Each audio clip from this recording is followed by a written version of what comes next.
What's up guys, back again, another video for you. Today I want to talk about NK guitars. Been having some conversations with people online about NK and trying to get a pulse on exactly what people think about NK guitars. And you know, from what I've gathered, the overwhelming majority of people that have bought an NK guitar been fairly pleased with them. I mean, myself included. You know that usually when I talk about my NK, I don't have any bad experiences. I mean, when I first got it, yeah, I thought the quilt was kind of the wannabe quilt. But overall, as far as playability, functionality, and, you know, kind of reliability, I guess you would say, I think they're a pretty good guitar.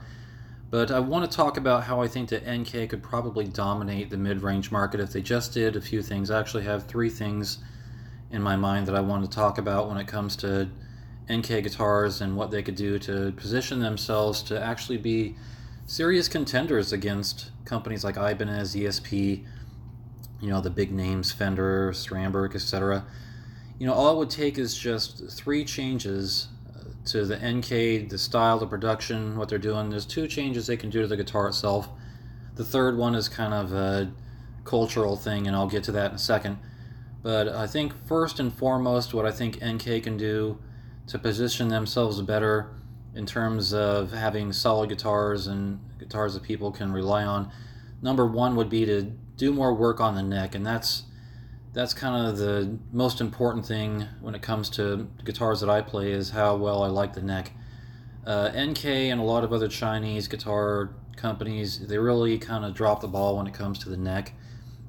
And really, if you just put like an extra hour into the neck work, I think that you would definitely see a huge difference. I mean, in terms of, like, you know, leveling the frets, crowning the frets, getting the action good to where there's no buzzing. You know, try to make it super low, super fast, you know, maybe sand the neck out. You don't have to have these laminated necks. I mean, satin necks, you know, they're okay, but to me, like, the best neck is actually one that's just bare sanded. I don't like any gloss or anything like that. Sand it out to around 2000 and you're good, you know. I mean, you just don't, if you don't live in a humid environment where a lot of moisture gets into the open wood, then you're probably going to be okay. But I think the first one they could do is just put a little bit more work into the neck. You know, they're having these people that make these guitars, they're working for peanuts. And, you know, if you just put an extra hour into the guitar, you're not putting a lot of money into, you know, making something that's going to be a huge investment. You know, just a small amount of work is going to make a huge difference. I mean, because a lot of complaints I see are about the neck and fret buzzing and that kind of thing. So first would be put more money, more time, more effort into making the neck solid. The second one would be better pickups. What I think they should do is stop using the Chinese EMG knockoffs, and I think that they should try to get in touch with DiMarzio and Seymour Duncan and try to talk about working deals with them. And the reason that I say that, I don't think that Seymour Duncan and DiMarzio realize how many NK guitars are getting sold.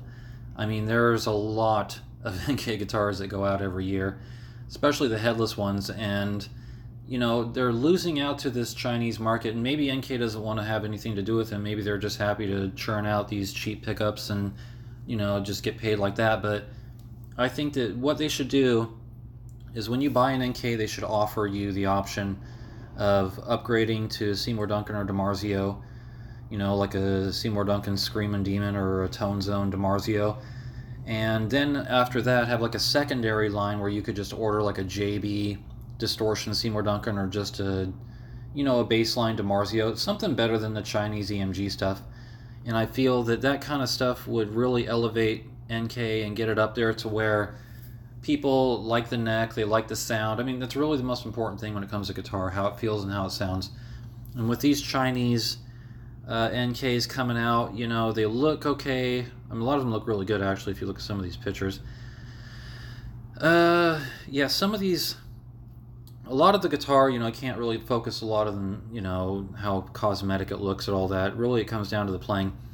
But I think that if DiMarzio and Seymour Duncan knew how much NK is having an effect on the market, they might want to, you know, they might want to strike a deal. Of course, you know, they'll want to be like, oh, we're not going to put our pickups in knockoffs or, you know, copies. And yeah, I get that, I know, but the Strandberg design and stuff like this, if you look at, you know, these guitars, there's no patent on a lot of these, and just to Seymour Duncan and DeMars are going to sell to, whoever needs it, who has the highest demand. And so I think that would make a huge difference. Fix the neck, better pickups, keep the same quality in terms of, the routing, electrical, all that stuff. It's still pretty good. But in the last thing that I want to talk about in terms of why NK might have a problem is just the whole Chinese guitars stigma in general.